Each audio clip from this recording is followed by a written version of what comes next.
Hello everyone, good morning. Welcome to my YouTube channel पर। जैसे कि मैंने मॉर्निंग वाली वीडियो में कहा था, आपको जो कराना, अगर लूसेंट चाहते हैं तो मैं लूसेंट करा दूंगी।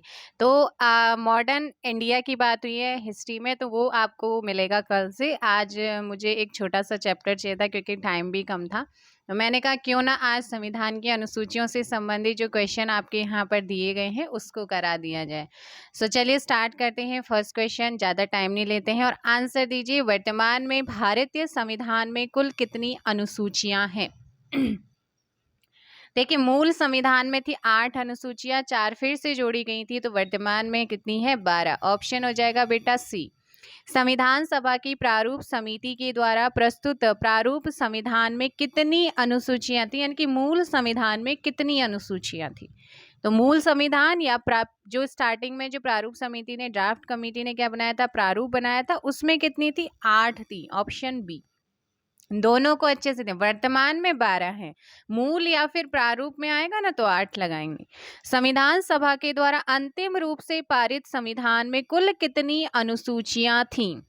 बताइए, संविधान सभा के द्वारा अंतिम रूप से पारित संविधान में कुल कितनी अनुसूचियां थी? तब भी कितनी थी? 8 थी, बाद में 4 जोड़ी गई हैं और 12 हो गई हैं।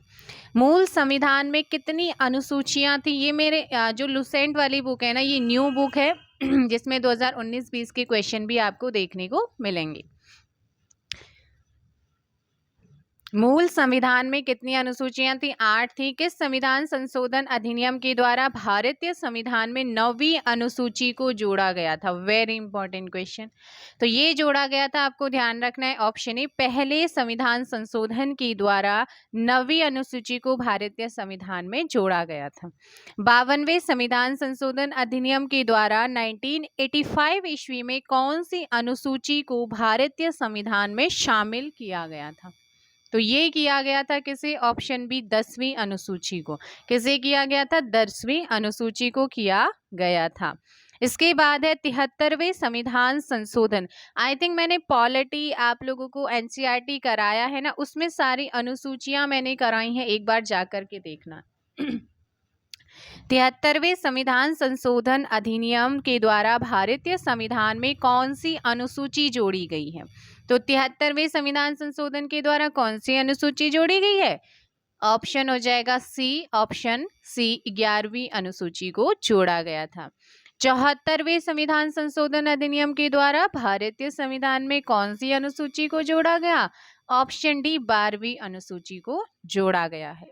संविधान के द्वितीय अनुसूची का संबंध किससे? आज कम्युनिटी ओपन करके देख लेना, वहां पर जितनी भी हमारी 12 अनुसूचियां हैं ना, इन सभी को मैं वहां पर एक बार क्या कर दूंगी, वहां पर सेंड कर दूंगी कम्युनिटी में, आप वहां से पढ़ लीजिएगा। संविधान की द्वितीय अनुसूची का संबंध किससे? दूसरी अनुसूची का संबंध किससे है? महत्वपूर्ण पदाधिकारियों के वेतन से है, ठीक है ना, वेतन से रिलेटेड है। Option D. भारतीय संघ में शामिल राज्यों और संघ शासित क्षेत्रों का उल्लेख भारतीय संविधान की किस अनुसूची में किया गया है? भारत राज्यों का संघ होगा प्रथम अनुसूची में। नेक्स्ट क्वेश्चन है, राष्ट्रपति, राज्यों के राज्यपाल, सर्वोच्च न्यायालय, उच्च न्यायालय के न्यायाधीश, संसद, राज्य विधानमंडलों के अधिकारियों, भारत के नियंत्रक एवं महालेखा परीक्षक आदि के वेतन के संबंध में प्रावधान संविधान की किस अनुसूची में किया गया है? याद रखना है, ये किया गया है द्वितीय। ऑप्शन क्या हो जाएगा? बी। भारतीय संविधान की तीसरी अनुसूची का संबंध किससे है? भारतीय संविधान की तीसरी अनुसूची, तो तीसरी अनुसूची के तहत क्या दिलाई जाती है? शपथ और प्रतिज्ञान दिलाए जाते हैं। Option B. नेक्स्ट है, संविधान की किस अनुसूची में प्रत्येक राज्यों तथा संघ राज्य क्षेत्रों के लिए राज्यसभा में स्थानों के आवंटन की सूची है? तो किस में है? ऑप्शन हो जाएगा यहाँ पर डी, चतुर्थ अनुसूची में। निम्नलिखित में से भारत के संविधान के किस एक अनुच्छेद या अनुसूची का संबंध स्वशासी जिला परिषदों से है? ऑप्शन सी, छठी। नेक्स्ट है, भारतीय संविधान में 22 भाषाओं को राजभाषा का दर्जा प्रदान किया गया है।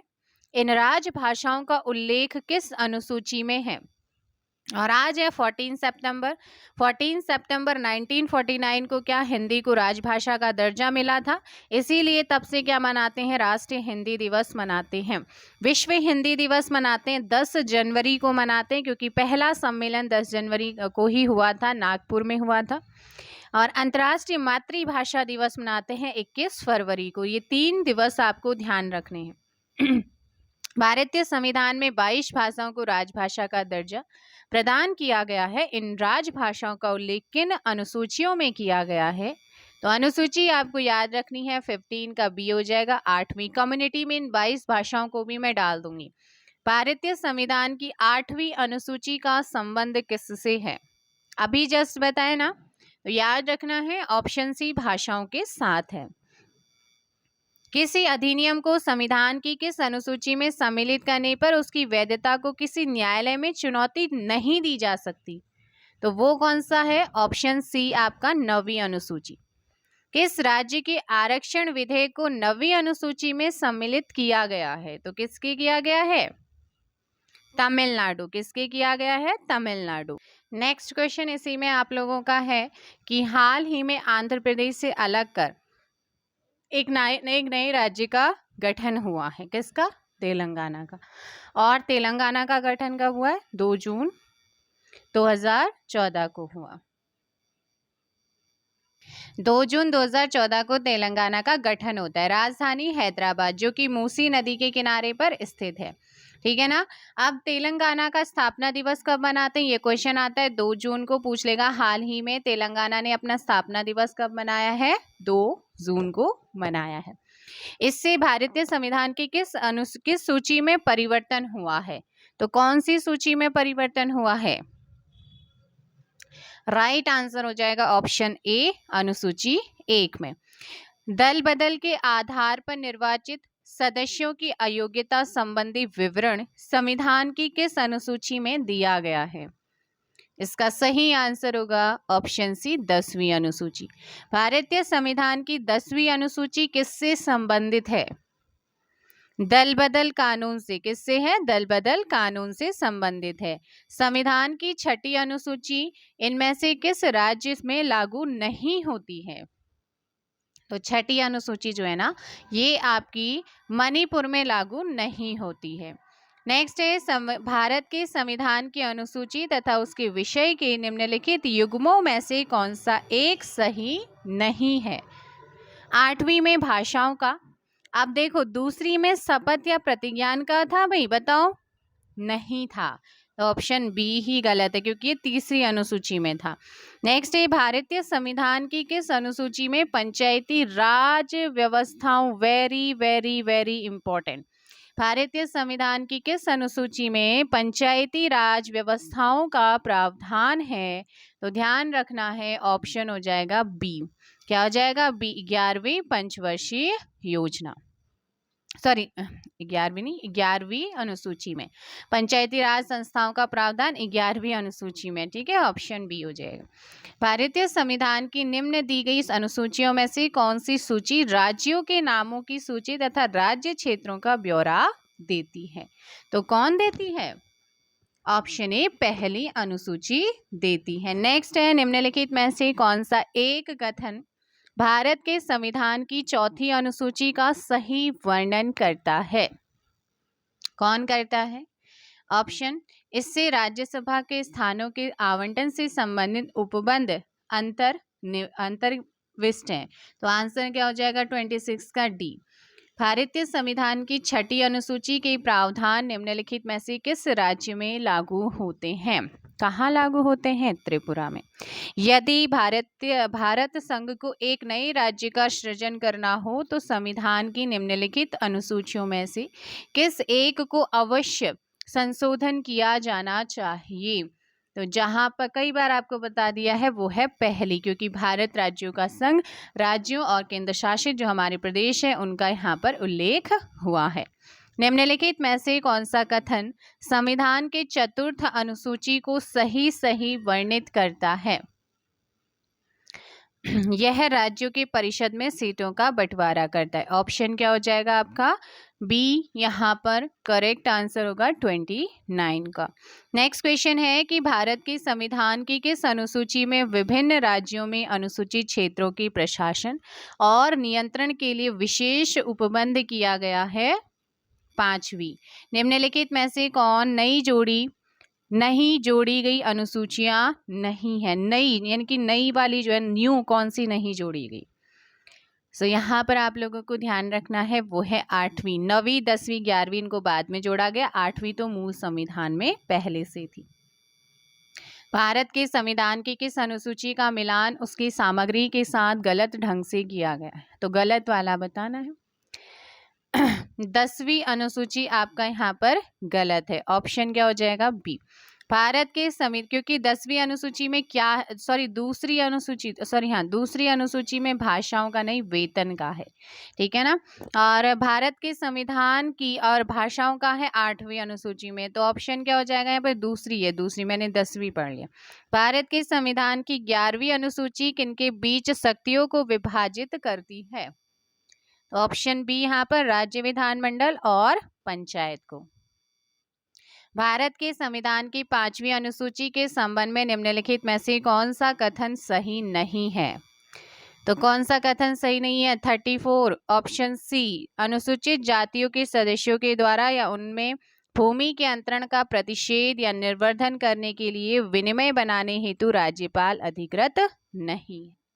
Option C. नेक्स्ट आप लोगों का क्वेश्चन नंबर 35। अनुसूची 1 को अनुसूची 2 से मिलाना है, मिलाइए। क्वेश्चन नंबर 35 का आंसर कीजिएगा। तो देखो भाई, यहाँ पर अगर चतुर्थ अनुसूची की बात करूं तो राज्यसभा का उल्लेख है ना। षष्ठम अनुसूची की बात करूं यानी कि 6ठी अनुसूची जनजातीय क्षेत्र, 8वीं अनुसूची में भाषा और 9वीं अनुसूची में भूमि सुधार, 10वीं में दल बदल। तो आंसर क्या हो जाएगा? ऑप्शन सी आपका यहाँ पर करेक्ट आंसर होगा। सूची 1 को सूची 2 से मिलाना है, मिलाइए जल्दी से और आंसर कीजिएगा। सो इसका आपको ध्यान रखना है। 8वीं अनुसूची में आप जानते हैं क्या किया गया है? भाषाओं का उल्लेख। तो यहाँ पर 3। 9वीं अनुसूची अभी बताया था आप लोगों को। 9वीं अनुसूची में इस अधिनियम में सम्मिलित अधिनियम न्यायालय के अधिकार क्षेत्र के बाहर, आपका 2 हो जाएगा, 1 हो जाएगा। और 1 के बाद 10वीं अनुसूची आप जानते हैं दल बदल विरोधी है, 2। और 11वीं अनुसूची पंचायत राज व्यवस्था का प्रावधान है, तो आंसर हो जाएगा आपका यहाँ पर डी। नेक्स्ट है प्रशासनिक उपबंधों तथा तत्संबंधी संविधान की अनुसूचियों के संदर्भ में फर्स्ट सूची को सेकंड सूची से सुमेल करना है। यहाँ पर देखिएगा, चलिए ऑप्शन हम बाद में करेंगे, ऐसे ही यहाँ पर टिक कर लेते हैं। तो असम, मेघालय, त्रिपुरा, मिजोरम के जनजातीय क्षेत्रों का उल्लेख कौन सी अनुसूची में किया गया है, ये आपसे पूछा है, बताइएगा। तो यहाँ पर आप लोगों को ध्यान रखना है, इसका जो सही आंसर होगा ना, क्या होगा? 37 का। तो यहाँ पर ध्यान रखना, असम, मेघालय, त्रिपुरा और मिजोरम के जनजातीय क्षेत्र जो है वो 6ठी अनुसूची के अंतर्गत 4 है ना। और अखिल भारतीय सेवाएं किसके अंतर्गत आती हैं? तो ये आती हैं बच्चे 7वीं अनुसूची के अंतर्गत आती हैं, 3 आ जाएगा। भारत का नियंत्रक है महालेखा परीक्षक की मैं बात करूं तो ये दूसरी अनुसूची, इनके वेतन वगैरह जाते हैं, तो ये फर्स्ट हो जाएगा। अनुसूचित क्षेत्र तथा अनुसूचित जनजातियों का नियंत्रण 5वां हो जाएगा। 4312 तो आइए देखते हैं 4312 कौन से ऑप्शन में है। 4312 ऑप्शन हो जाएगा बेटा बी आपका सही आंसर। नेक्स्ट है आप लोगों का सूची 1 को सूची 2 से मिलाना है और जल्दी से आंसर कीजिएगा। यहाँ पर क्या होगा? 30 आपका कौन सा है? 38 क्वेश्चन नंबर, और इसका जल्दी से आंसर बताएंगे आप लोग 38 का। तो राज्य व केंद्र शासित प्रदेश का उल्लेख तो पहली ही अनुसूची में है ना। महत्वपूर्ण पदाधिकारियों की वेतन दूसरी अनुसूची में है। विभिन्न पदों के लिए पद और गोपनीयता की शपथ किसमें है? बताओ भाई जल्दी से। तीसरी अनुसूची में ही है, और राज्यसभा में राज्य और केंद्र के बीच में जो आवंटन होता है वो चौथी है। तो यहाँ पर 1 2 3 4 ही होगा। क्या हो जाएगा? 1 2 3 4 किस में आ रहा है? 1 2 3 4 ऑप्शन डी। नेक्स्ट क्वेश्चन भी सूची 1 को सूची 2 से मिलाना है, मिलाइएगा। और ये इस चैप्टर का लास्ट क्वेश्चन है कि 7वीं अनुसूची में क्या, 8वीं अनुसूची में भाषाओं का, तो बी का 2 कहीं पर आ रहा है। बी का 2 एक तो ऑप्शन ए में भी है और बी का 2 कहीं और नहीं आ रहा है। तो ऐसे भी आपका क्या हो सकता है ऑप्शन, रुको 8वीं अनुसूची में भाषाओं का उल्लेख है, तो बी का 1 ए में तो नहीं आ रहा है, सी में भी नहीं आ रहा है, लेकिन बी का 1 आ रहा है बी और डी में, इन दोनों में से आगे देखते हैं। आप देखो भाई 10वीं अनुसूची में क्या था? दल परिवर्तन था। तो डी का आपका क्या आ रहा है? डी का 2 आ रहा है। डी का 2 आ रहा है, किस में आ रहा है? ऑप्शन डी में आ रहा है। सी में तो 4 आ रहा है, तो ऑप्शन क्या हो जाएगा? डी हो जाए। तो ऐसे आपको एलिमिनेट करना होता है। जब अगर आपको 3 में से कम से कम 4 में से 2 या 3 के आंसर, तो अगर एक नहीं हो रहा तो 2 मैच करेगा, दूसरा नहीं तो तीसरा मैच, इसे कहते हैं एलिमिनेशन। ठीक है, तो ये आप ऐसे कर सकती हैं। आज थोड़ा सा टाइम कम था तो मैंने ये छोटा सा टॉपिक लिया है, बाकी स्टार्टिंग से कवर करेंगे। और जल्दी से बताओ कि कौन से सब्जेक्ट से स्टार्ट करें। आज की वीडियो में बताएंगे सब्जेक्ट कौन सा लेते हैं, मॉडर्न हिस्ट्री, पॉलिटी, ज्योग्राफी या फिर कोई और सब्जेक्ट। जल्दी से कमेंट के माध्यम से बताइएगा, वैसे ही मैं करा दूंगी स्टार्ट। आज के लिए इतना ही। Thank you so much.